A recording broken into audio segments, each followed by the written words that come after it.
See, one beautiful thing about Highlife music is that it has about 5 rudiments. Okay. The Odonson, the Sichi, the Amponsa, the Osode, and there's one other. I think it's 5. So you realize that almost every Highlife artist is dominant with one of the rhythms. You know, Asa is 20 years old. Wow. Yes, Asa is 20 years old. This song is nice. We need to record it. So we went to our PA2s and we did the first production. Matter of fact, the first production, I came home and I listened to it and I was like, nah, it's not hitting how it's supposed to hit me. So I phoned Continue again and I told him, I think I want him to play another beat. It's okay. So we went the next day. He made it happen. We played another beat, and lo and behold, it was the beat that we actually wanted exactly. And then like I was saying, I had the whole song in terms of, the story, the hook, and everything.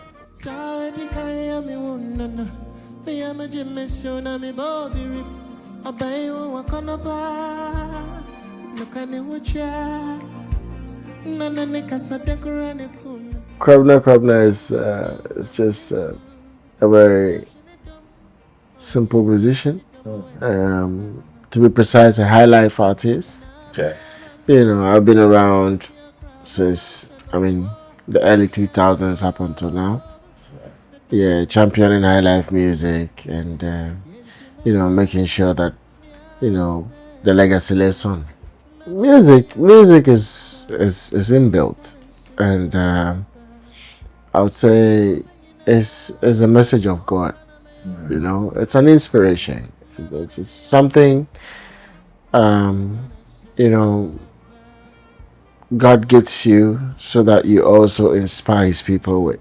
You know what I'm trying to say? So for me, I always wanted to be a musician from childhood. I've loved the craft. I sang in church, played instrument in church, like being active with music, like just followed it. So it's about the passion, and it's about everything that I gave to it, and God also has given me some gifts in terms of music. Right. See, as a Ghanaian, I feel the first music you will align yourself to will be Highlife music, because when I was born, my parents play Highlife music as I grew up. You get what I'm doing? Right. So something. Right. So it's like that's what you hear in the homes. That's what you hear when you go out. That's what you hear in the pubs. That's what you get what I'm trying to say. All so around, it's like yeah. all around.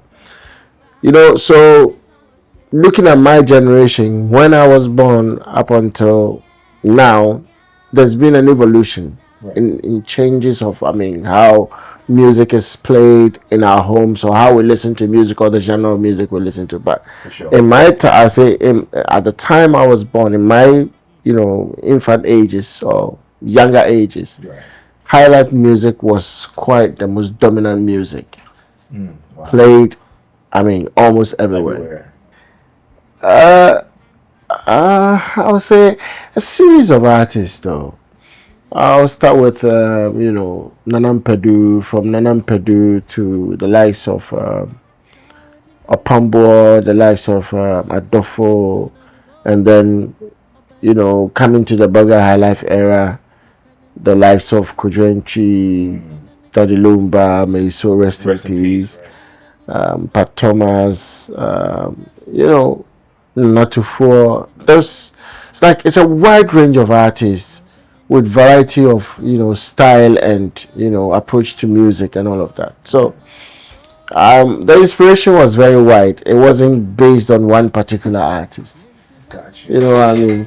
It was quite broad in terms of where we are picking, or where we're getting inspiration from. You see, culture is something which is very important, you know, and Oshe Ghanaians you realize that we resonate with high life music. It speaks more of our culture than any other music or any other genre of music.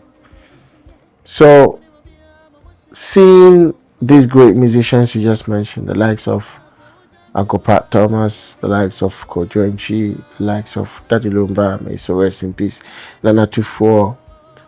These were artists who had a certain uniqueness about themselves. You know what I'm saying? And like Amachi Dede, you know, they represented the culture, the music, everything about it, the style. You know what I'm saying? You look at them individually and you realize that each one of them had a certain niche, a certain style in terms of how they present their music and lyrics in rhythm, in production, before their style. You know what I'm saying? If you see them, how they look.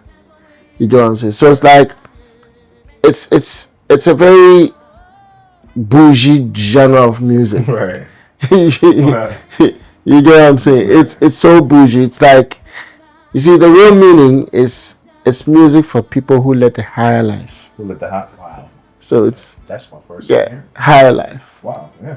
Exactly. It was the music for people who led higher life. That's how come he got his name. You see, one beautiful thing about high life music is that it has about 5 rudiments. Okay. The Odonson, the Sichi, the Amponsa, the Osode, and there's one other. I think it's 5. So you realize that almost every high life artist is dominant with one of the rhythms or 2. You get what I'm saying? So even if you have songs that represent all 5 rudiments, you probably might have like a certain huge percentage of your songs, around 1 or 2 of them. So you are defined in a different way. You get what I'm saying? So if you look at the past, if you look at these artists, you realize that each one of them have a certain unique sound. You listen to that. Let me just start from the 80s right down to the 90s, like from the Pat Thomases to Thomas Frimpong to Nana Tufo to Jodako to Lumba Brothers to Kojo Chi, Amachi Dede. You get what I'm saying? This pool, you realize that they are all different. They all have a certain unique sound. Right. You get what I'm trying to say? So for me, I learned bits and pieces from almost everybody, especially these 3 artists: Amachi Dede, Kojo Chi, Daddy Lumba. Wow. Yeah. You realize that they represent 3 different things. Oh my God! It's it was quite mixed feelings because this is something I want. It's something you're actually looking forward to have an opportunity to perform in front of a crowd with a band, and then the opportunity is here. That mixed feeling is there, and then the nerves of it being the first time. Yeah. So all of this together, it was quite a tough night, but I went through it. Yeah, I remember my first performance. It was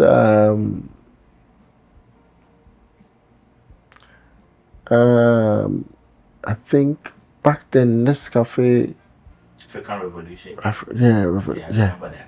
Killed, yeah. Really? Yeah. Wow. Yeah. That's old. We had Prayer. Yes, at the stadium. Yeah, stadium. At the stadium, yeah. I was a kid. I remember my brother. Yeah. I remember that. Oh wow. That was the first time. Wow. Yeah. That's good that you remember that. Yeah. Yeah. That's what you remember that, right? That was the first time I ever went on stage. Yeah, I think the latter part of 2005, somewhere around September, October. That's Yeah. decades. Decades. Wow. Yeah. Beautiful. Yeah, Wow. that's almost 20 years ago. Yeah. I'm here sitting down doing the math. I'm like, wow, this is like 2005. Yeah, 2005. Yeah.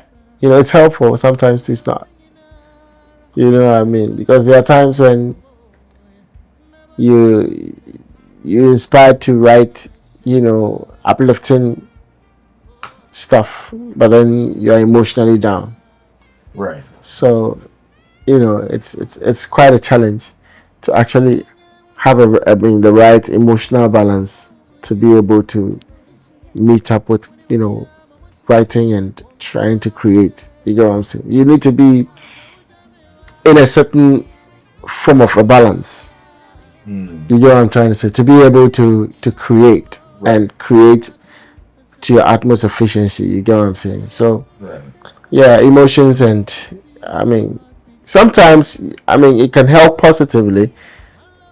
I mean if the emotions are in line with probably a story you're trying to tell. Yeah, then it can be an inspiration. Right. Yeah. You know, every artist has his own vibe, you know, and almost every artist I've worked with, I say I enjoyed it. And I wouldn't mind working again with these artists because um, I mean, energies were amazing. Like, you know, we synced and collaborated to songs, you know, some great hits, some classics. Right. You know what I mean? So, yeah, I mean, I can say all of them.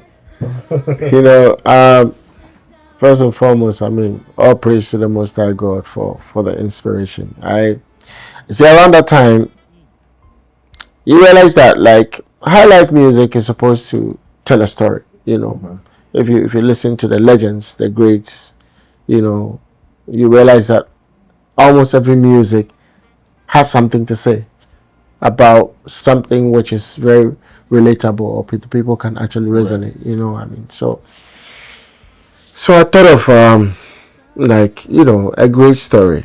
I thought of a great story, and you know, that story we told in the answer song.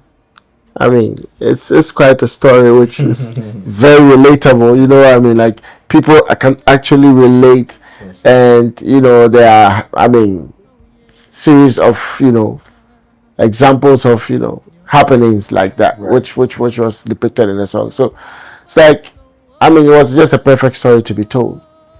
You know what I mean? And to be told on, I mean, a bouncing, beautiful rhythm created by our PA2s and, you know, the blend of, I mean, every other thing. I mean, in terms of rap on the song by Kunti Hine. I mean, the whole process and the whole production and putting everything together was just like timely. Right. You know. I used to sing that song on a certain foreign beat. You know, that's how it started.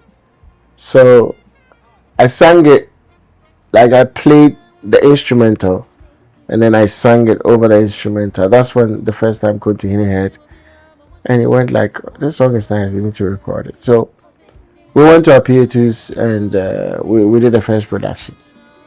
Matter of fact, the first production, I came home and I listened to it and I was like, nah, it's not hitting how it's supposed to hit me. So I phoned Continue again and I told him, I think I want him to play another beat. It's okay. So we went the next day. He made it happen. We played another beat, and lo and behold, it was the beats that we actually wanted exactly. And then I did. I mean, like I was saying, I had the song, the whole song, in terms of, I mean, the story, the hook, and everything. So I recorded all my parts, and then I think the next day or two, Continue also went to record his part with a P2. So, yeah, you know, these songs, right? They come in their own ways, you know. And for me as a creative person, as an artist, I always look at myself like a vessel. I receive, and when I receive, I also give up. You get what I'm trying to say? So there are songs that I get inspired to write. For example, like a song like Be Quiet. You get what I'm saying? It's a song that came through at a point where I needed to actually tell or sing a prayer so that everybody else can relate to a prayer through music. Like I wake up in the morning and what I want to tell my God before I step out. So it's like it's around that kind of thoughts and inspiration, and he always gives the giver of everything.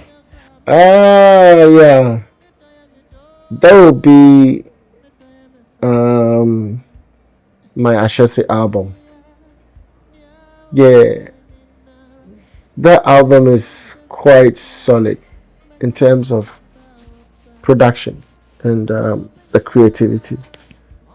But yeah, we hit a hard crisis. That was around 2018. I hit a hard crisis around that time, and we couldn't promote it as it was supposed to be promoted, because the album was solid. That's very, very solid. Yeah, in truth, like I said earlier, it's all a gift.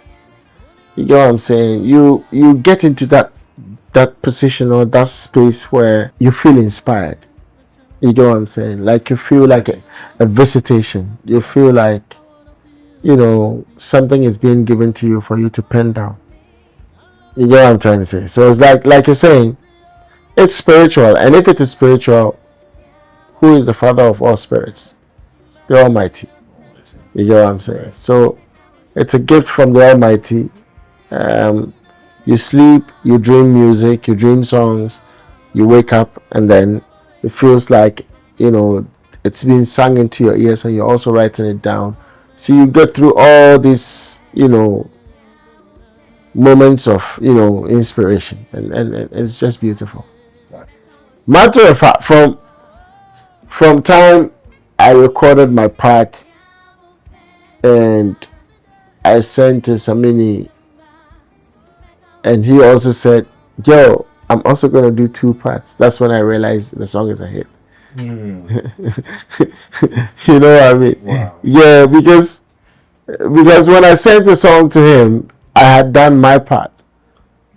That's what I said. He listened to it. I think after 24 hours, the next day he phoned me and be like, yo, I'm doing 2 verses too. Wow. You know what I mean? And I was like, enjoy yourself. You get what I'm saying? So it's like, from that point, then I realized, oh, it's quite a song which, will take people by storm. So I was just waiting for his part. His part came through, and boom, it was something else. Something else. Wow. So yeah, we knew it was gonna make a lot of impact. Yeah, it's a good thing. Music is not static. We need to explore. We need to evolve the music. I mean, the Highlife music or the rhythm, somebody like Nanan Pedu played. That's not the rhythm Kwabena Kwabena plays. There's been, we've developed the music generation upon generation upon generation. So it would be fantastic for us to be able to develop Highlife music to a certain level where it is world appealing in terms of the rhythm and how we produce it. You get what I'm saying? So yes, of course. I mean, it's very important for the new generation to do the fusion, to actually add on it, and then we see where it goes. Highlife is a fusion. It is a fusion. Right. Yes. You know what I mean? So we nothing stops us from evolving it, making sure we add what we need to add to it. Right. For it to come to that point where it's relatable to everybody know. Wow. Mary was recorded by one of the greatest producers I've ever worked with, Martino Keys. Yeah, Martino is like one guy I started with, I did a lot with him in terms of, recording in the studio. I was always with him. I mean, I was like a studio rat, always in the studio, yeah. So Mayor, I'll say, I mean, with Martino, we do a lot of, I mean, classics, musical pieces. I mean, Martino recorded Mayor, he recorded Obidoa Donibi, he recorded Menewa, I mean, and some few other tracks, So, yeah, Enyame Hall, yeah, So Martino actually, whenever we meet to record, it's gonna be like something classic. It's a ballad. It's something very musical. Yeah. So Brings the music. exactly, Music and exactly. Because yeah, he's such a great keyboard player. Uh we've not lost our way, but you see, the world has changed.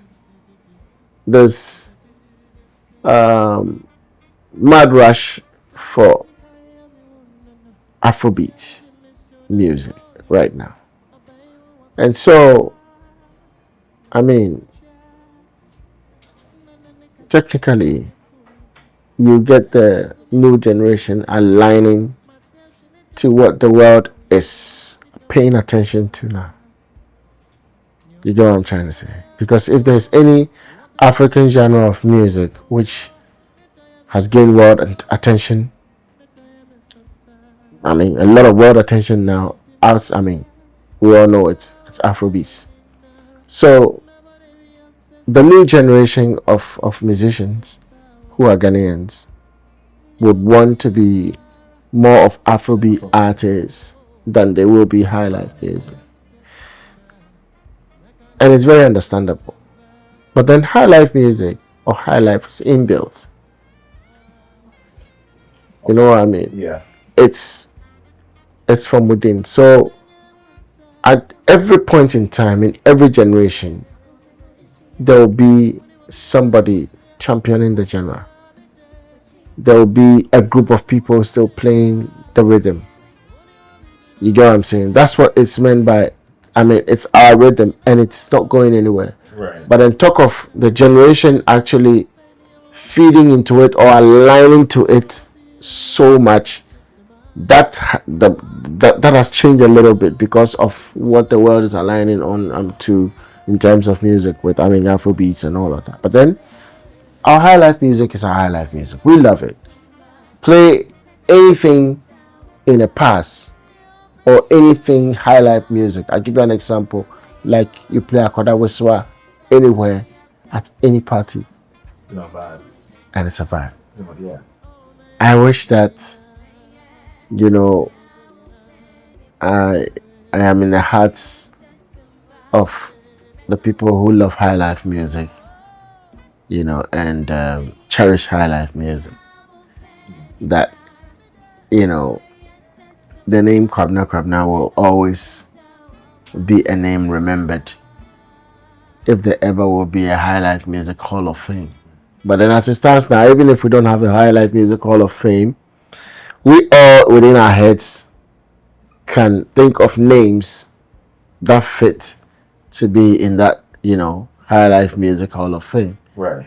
And I'll be humbled if years from now If your name I is am in there. found worthy to be part of, musicians who actually championed the genre and, made it, I mean, what it is and what it has always been. Right. Aswa is 20 years old. Wow. Yes, Aswa is 20 years old. And we're celebrating big time. We're celebrating big time. We had a launch. We launched the celebration last July. And the celebration actually starts this August. In fact, this month, I mean, marks 20th year we released Aso. And Aso has been, a household music. Every Ghanaian actually, knows this music. And for that reason, we're celebrating worldwide. We're starting off in Amsterdam. Okay. Yeah, we started off in Amsterdam. Matter of fact, it's a year-long celebration. We're starting from August 2025 to August 2026. So of course we'll be having our tour dates for North America very soon. Okay. But then this time around, we're starting from Europe. We're going to Amsterdam. We're going to Bremen the next day. We're coming down to South Africa, Pretoria. We're going to London at the end of September. Right. Yeah, and then we're going to Australia, Sydney, in at the end of November as well. We have the major concert in Accra on the 15th of November, and then we have another date. The dates up. We have a date for Kumasi. We have a date for Takoradi. We're trying to bring the concert to certain flashpoints. And make sure we celebrate 20 years of you enjoying your good old Aso. Yeah, first and foremost, I'd like to congratulate Ghanaians for the support of the music, because believe you me, like I said, you go to every Ghanaian party today, this day and age, play music recorded in the 70s, recorded in the 80s, recorded in the 90s, and kids who are even younger than the music actually relate to it. So we must actually commend ourselves for sustaining the music. What I'm going to tell to the new generation is, hey, explore the music, listen to the music, see how best we can move it forward. We can actually make the rhythm in such a way that it will be more appealing to almost everybody in the world. But we can never throw our high life music genre away. No matter what we do, it's our music. Right. And we can never change it. Just like who we are. We are Ghanaians and will forever be Ghanaians.